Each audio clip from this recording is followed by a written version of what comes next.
Hello friends, welcome to Dr. Adesh Verma's YouTube channel, and in this video we'll be discussing a new experiment, that is size weight illusion test, अर्थात आकार भार भ्रम परीक्षण. In the protocol of experiments, the first aspect of experiment is the problem. अर्थात पहली प्रयोग की जो पहली विधा होती है वो है समस्या. तो इसमें हमारी समस्या क्या है? प्रयोज्य के भार संबंधी निर्णय पर भार के आकार के प्रत्यक्षीकरण के प्रभाव का अध्ययन करना. अर्थात अगर व्यक्ति को एक ही वजन के दो वेट हमें दे दें और एक जो वेट है उसका साइज आकार बड़ा हो और दूसरे का छोटा हो, जबकि वजन दोनों का बराबर हो, तो व्यक्ति के प्रत्यक्षीकरण में अंतर आ जाएगा. This is the problem of this experiment. Hypothesis उपकल्पना. If the standard stimulus is larger than other stimuli, it will have a perceptual effect on the subject's decision. And the next step is the variables. So what are the variables? So I am describing here only two variables, independent variable and the dependent variable. स्वतंत्र चर और आश्रित चर. इसमें स्वतंत्र चर क्या होंगे? डिफरेंट जो कंपेरेबल वेट्स हैं वो इंडिपेंडेंट वेरिएबल्स हैं. और डिपेंडेंट वेरिएबल क्या होगा?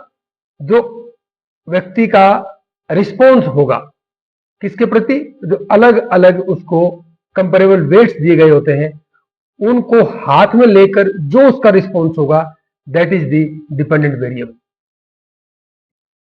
हर प्रयोग में हमें कुछ नियंत्रण, कुछ कंट्रोल्स करने होते हैं. जैसे इसमें मुख्य कंट्रोल क्या है कि जो भार उठाने का जो काम है that is to be regulated by the metronome. Metronome की टिक टिक टिक के आधार पर ही भार उठाना और रखना है.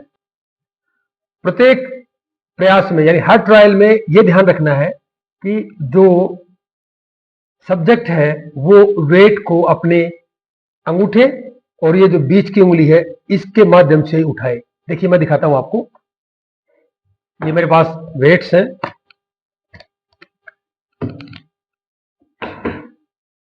ये जो वेट है ये इस तरह से नहीं उठाना है, इस तरह से. और कि कोहनी जो है ये कोहनी टेबल के टच हो और जिस प्रकार वेट उठाया जाता है इस उंगली और इस अंगूठे से उसी प्रकार वही रखना होता है. ऐसे पकड़ना है, ये आपको बताना होगा सब्जेक्ट को. ये इंपॉर्टेंट कंट्रोल है. अगला है हर ट्रायल में जो उसकी पोजीशन है हाथ की वो बदलेगी नहीं, वो सेम रहेगी. ऐसा नहीं कि एक बार यहां रख दिया एक बार यहां रख दिया, नहीं, वो पोजीशन में सेम रहेगी, क्योंकि this also can influence the results. Then जो वेट्स हैं उनको जहां से उठाया जाए प्रयोज्य को वही रखना होता है. ऐसा नहीं कि उठा के ऐसे घुमा दे, ऐसे नहीं घुमाना है, यानी उसके निश्चित स्थान पर ही उसे रखना होता है. और अंतिम बात है कि जब हम ये 10 ट्रायल्स लेंगे तो क्या होता है, एक क्रम, एक सीरियल इफेक्ट उस पर पड़ने लगता है. उसको नलिफाई करने के लिए हमें क्या करना है, जो स्टैंडर्ड वेट है 50% टाइम कंपेरेबल वेट से पहले देना है, 50% टाइम कंपेरेबल वेट्स के बाद देना है. कहने का मतलब है जैसे आपने स्टैंडर्ड वेट 40 ग्राम का लिया तो आप क्या करेंगे, पहले स्टैंडर्ड वेट देंगे, वो रखवा देंगे, फिर कंपेरेबल वेट देंगे. तो उससे आप पूछेंगे बता कि जो आपने अभी वेट उठाया है ये पहले वेट की तुलना में भारी है, हल्का है या बराबर है, तो कंपेरेबल वेट हो गया. अब 5 ट्रायल आपको से करने. अगले 5 ट्रायल क्या करने हैं, पहले आपको कंपेरेबल वेट देना है, फिर स्टैंडर्ड वेट देना है, फिर उसे पूछना है कि जो आपने पहले वेट उठाया था वो बाद में उठाए गए वेट के कंपैरिजन में हैवी है, लाइट है या बराबर है. इसको हम बोलते हैं क्रम प्रभाव को दूर करना. तो ये कुछ कंट्रोल्स है. ये हमारी अगली स्लाइड, ये सारे इंग्लिश में है. Those who are interested to study this experiment in English, they can refer this slide. So these are the important controls. Next, we have to give some certain instructions to the subject, to the client. So what are that? सबसे पहले मैं आपको कहूंगा ready. The moment you hear this indication, you have to be ready, both psychologically and physically. After my indication of ready signal, metronome की आवाज आपको सुनाई देंगी. टिक टिक टिक. पहली टिक में आपको तैयार होना है. दूसरी टिक में आपको अपनी बीच की उंगली और अंगूठे से वजन उठाना है, और तीसरी टिक में जहां से वजन उठाया वहीं आपको रख देना है. मैं जो रेडी का संकेत दूंगा, वो रेडी का संकेत इस बात के लिए होगा कि मेट्रोनोम की टिक बजने वाली है. एक्सपेरिमेंटर एक दो बार क्लाइंट को इसका अभ्यास जरूर करवा दे. टिक टिक टिक पर उठाना, होल्ड करे रखना और फिर नीचे रखना. ये हमारी प्रक्रिया 10 बार चलेगी. ये this means will have 10 trials. तो आप प्रयोजकों को ये बात पहले ही बता दें कि यदि प्रयोग के बारे में आपको कुछ पूछना है तो आप अभी मुझसे पूछ सकते हैं. एंड फाइनली, क्या आप तैयार हैं प्रयोग के लिए? जब प्रयोजक कह दे कि हाँ, I am ready for the experiment, then only you proceed with the experimental process. These are important instructions for the subject in English, which are explained in Hindi as well as in English. So those are interested and those English medium students, they can refer these instructions, and you have to give these instructions meticulously to the subject and ensure you and the subject follow these instructions in letter and spirit. Now, after the instructions for the subject, there are certain instructions from my side for the experimenter. First important experimental's instruction is that this experiment is to be categorically conducted in the lab settings only, not to be conducted beyond the lab setting. Number 2, you have to follow all the lab protocols meticulously without compromising a single minute protocol. The examiner should wear white coat, which is the lab code. Avoid taking any shortcut. Ensure before conducting the experiment you have taken the written informed consent of the subject. You have to build a workable rapport with the subject. Ensure that no psychological or physical harm is done to the subject. उसको किसी प्रकार का कोई नुकसान नहीं होना चाहिए. And finally, read, follow and remember the Helsinki Declaration regarding conducting experiments on human subjects. And you have to mention this declaration in your written report because you are conducting experiment on human subjects. Now these are some important protocols, instructions, controls for the subject, for the experiment. Now I will show you the how this experiment is done in the lab. Dear friends, जो experiment मैं जो आपको दिखाने जा रहा हूं अभी, वो मैंने केवल आपको दिखाने के लिए कंडक्ट किया है. जिस तरह से मैंने किया, आपकी सेटिंग उसी प्रकार से होगी. लैब में वैसे ही बैठना है, पर यह ध्यान रखना है कि दूसरे वहां पर उपस्थित ना हो और किसी प्रकार की रिकॉर्डिंग वगैरह ना चल रही हो. अगर सब्जेक्ट चाहे, उसके इन्फॉर्म्ड कंसेंट है, तो आप रिकॉर्डिंग कर सकते हैं. तो ये जो एक्सपेरिमेंट है, ये केवल आपको दिखाने के लिए कि किस तरह से आपको लैब में ये प्रयोग करना है. तो चलिए देखते हैं साइज, वेट, इल्यूजन टेस्ट का कुछ अंश. दोस्तों, ये हमारा साइकोलॉजी लैब, जहां पर हमने ये एक्सपेरिमेंट कंडक्ट किया. हम लैब के अंदर एंट्री कर रहे हैं. ये हमारा सेटअप है.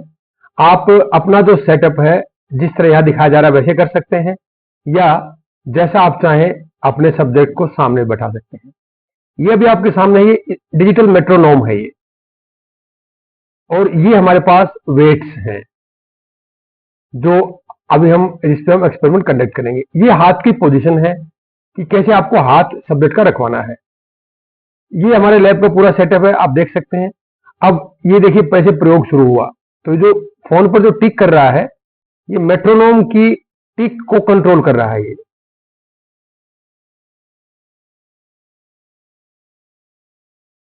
मेट्रोनोम 3 बार टिक टिक करता है। तो आपको पता है कि पहली टिक में सब्जेक्ट को तैयार होना है, दूसरी टिक में वेट को उठाना है और तीसरी टिक में उसे वेट को वापस रख देना है। तो ये एक पूरी प्रक्रिया है, आप देख रहे हैं ऐसे ही चल रहा है। तो यहां पर जो स्टैंडर्ड वेट लिया गया है इस प्रयोग में वो 40 ग्राम है, यानी कि हर बार 40 ग्राम वेट पहले दिया गया है और उसके बाद कंपेरेबल वेट्स। तो जैसे मैंने पहले भी बताया कि क्रम के प्रभाव को कम करने के लिए सबसे पहले आधे प्रयास में जो 10 ट्रायल आपको देने होते हैं उसमें से आधे प्रयास में स्टैंडर्ड वेट पहले देना होता है, उसके बाद हम कंपेरेबल वेट्स देंगे और आधे प्रयास में कंपेरेबल वेट्स हम पहले देंगे, स्टैंडर्ड वेट्स बाद में देंगे।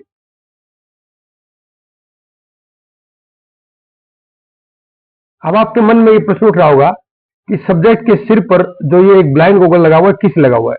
देखिए, आप चाहें तो इस प्रयोग को ब्लाइंड गॉगल लगा के भी कर सकते हैं।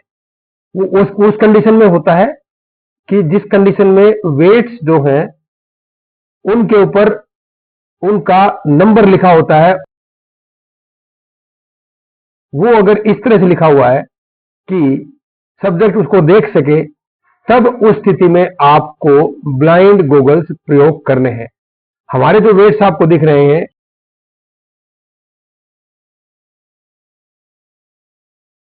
तो इसके दोनों तरफ जो ब्लैक ब्लैक कवरिंग है उसके ऊपर इसका नंबर लिखा हुआ कि कौन सा वेट कितने ग्राम का है। क्योंकि आप देख रहे होंगे कि ये इस तरह से सामने रखा जा रहा है कि उसका नंबर हमारे सब्जेक्ट को विजिबल नहीं है और वो केवल हमारे एक्सपेरिमेंटर को पता है।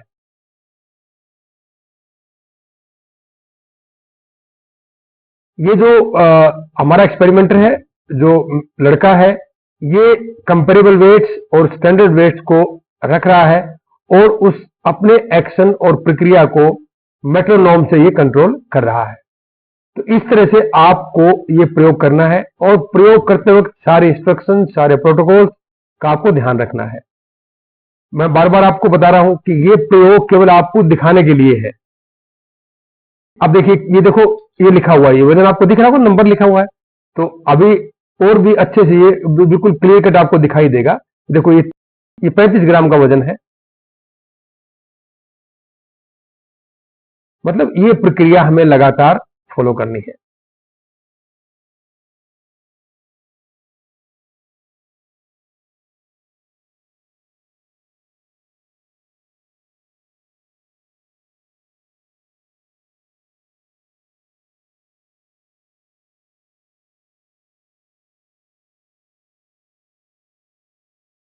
सब्जेक्ट इसको उठा रहा है, ये लड़की इसको उठा रही है और रख रही है, साथ साथ में ये बोल भी रही है कि ये हल्का है, भारी है या उसके बराबर है।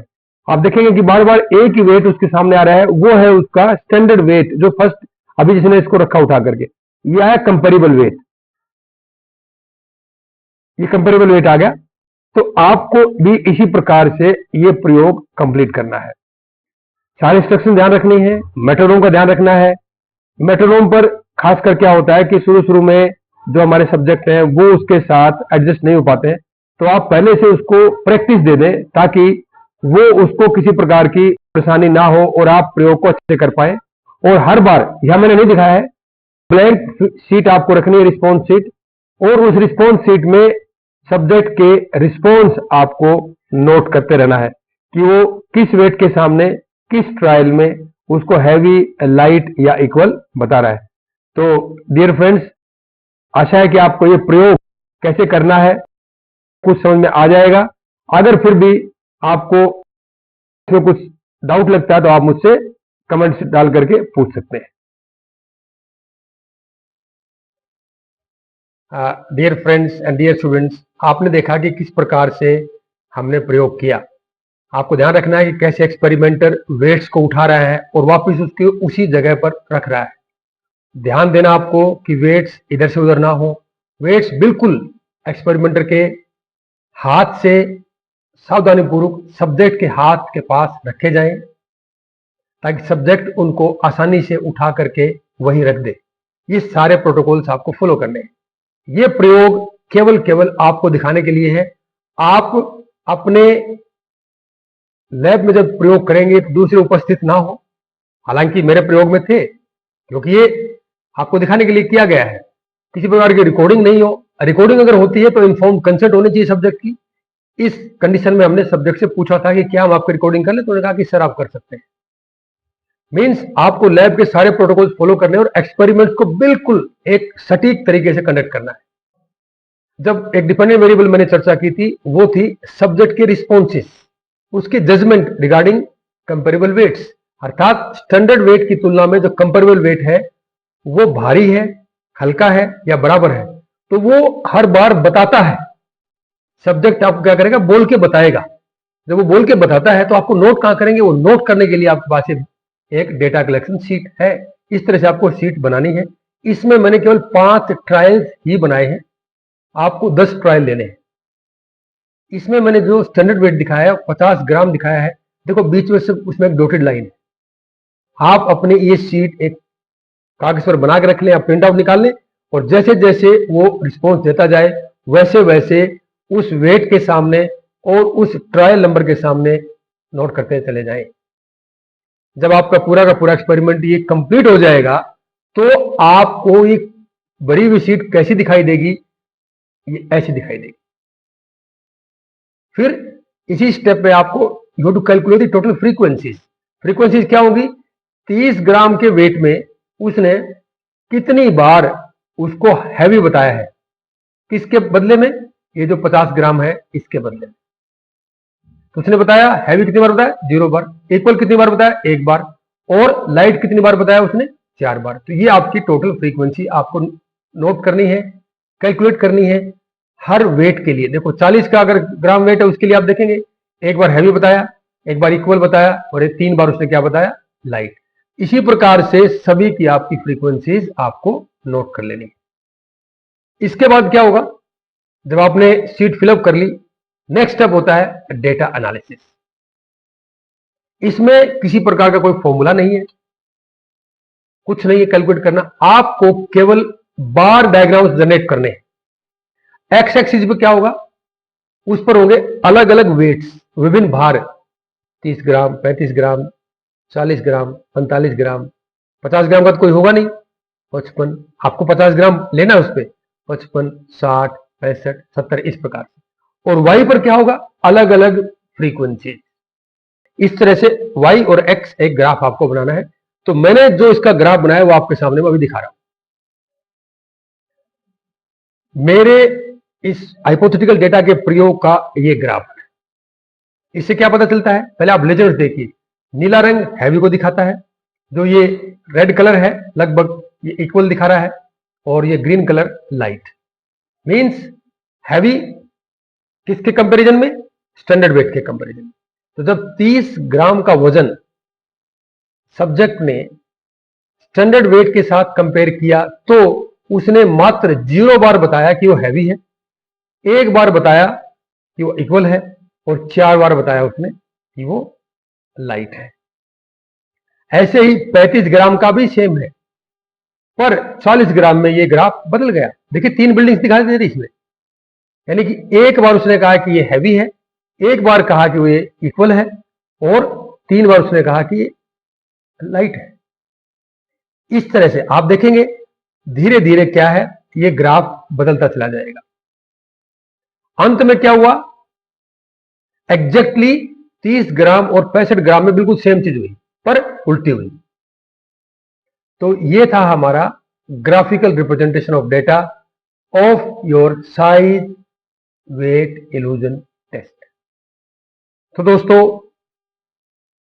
आपके जो रिजल्ट्स आएंगे उनको कैसे आपको अपनी फाइल में रिपोर्ट करना है, वो आप फाइनली एक बार डायग्राम की सहायता से करेंगे। दोस्तों, ये मेरे रेफरेंसेस, ये मैंने मटेरियल और इसकी मोटिवेशन कहां से लिया, कहां से मैंने ये सीखा, ये प्रीति वर्मा जी और डीएन श्रीवास्तव जी की किताब है जहां से मैंने ये सीखा है। आप इस प्रयोग के बारे में और अधिक जानना चाहें तो इस पुस्तक को आप रेफर कर सकते हैं। दोस्तों, वीडियो के कंटेंट्स कैसे लगे? हो सका इसका प्रेजेंटेशन स्टाइल, रिकॉर्डिंग और सब कुछ बहुत अच्छी क्वालिटी की ना हो, मेरा वो पर्पस नहीं है। मेरा केवल आइडिया है कि किस प्रकार से जो साइकोलॉजिकल एक्सपेरिमेंट्स हैं हर विद्यार्थी तक पहुंचे, ताकि आप अपने प्रयोग बड़ी आसानी से कर सकें और उनको समझ सकें। इसलिए मैं अपनी हर वीडियो में बोलता हूं कि वीडियो के कंटेंट कैसे लगे। वीडियो कैसे लगे ये मतलब नहीं है, वीडियो के कंटेंट कैसे लगे। अगर आपको ये अच्छे लगते हैं तो आप अपने और दोस्तों को और अपने टीचर्स को बता सकते हैं कि उस चैनल पर साइकोलॉजी के एक्सपेरिमेंट्स अवेलेबल है। अर्थात अगर अच्छे लगते हैं तो औरों को बताएं, और कुछ कमी लगती है तो आप मुझे बता सकते हैं। कमेंट बॉक्स में कमेंट लिख करके मुझे ईमेल कर सकते हैं, या मुझे अलग अलग सोशल नेटवर्किंग वेबसाइट पर अपना मैसेज आप भेज सकते हैं। मेरी ईमेल आईडी है vermasujit@yahoo.com। Thank you friends for watching this video. आभार।